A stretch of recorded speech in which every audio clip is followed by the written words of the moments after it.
আজকে বানাচ্ছি খাসির মাংসে একদম পাতলা করে ঝোল। তো ফার্স্টে আমি 1 কেজি খাসির মাংসের মধ্যে নুন, হলুদ আর লঙ্কা গুঁড়ো আর একটু তেল দিয়ে ভালো করে মিশিয়ে কিছুক্ষণের জন্য ম্যারিনেশন করে রেখে দেবো। আর এদিকে কড়াইতে তেল দিয়ে ভালো করে লাল লাল করে আলুটাকে ভেজে নিতে হবে। আলু ভাজার জন্য যা যা দিতে হয় নুন আর হলুদটা সেটাই আমি দিয়েছি, দিয়ে ভালো করে নাড়িয়ে ভালোভাবে লাল লাল করে ভেজে তুলে নিলাম। এরপর ওই তেলে গোটা গরম মশলা ফোড়নে দিয়ে আর জিরেটাকে ফোড়নে দিয়ে আমি কিছুক্ষণ ভেজে নেওয়ার পর পেঁয়াজগুলো একে একে দিয়ে দিচ্ছি।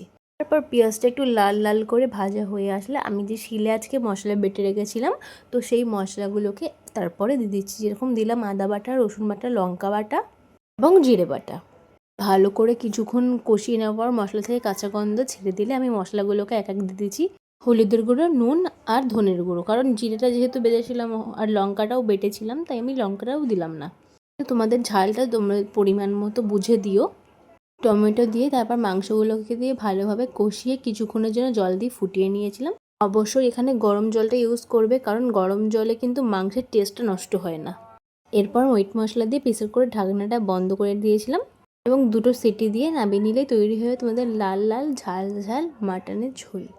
সুস্বাদু হয়েছে খেতে, তোমরা একবার অবশ্যই ট্রাই করো। গরম ভাতের সঙ্গে দুর্দান্ত লাগে। টাটা।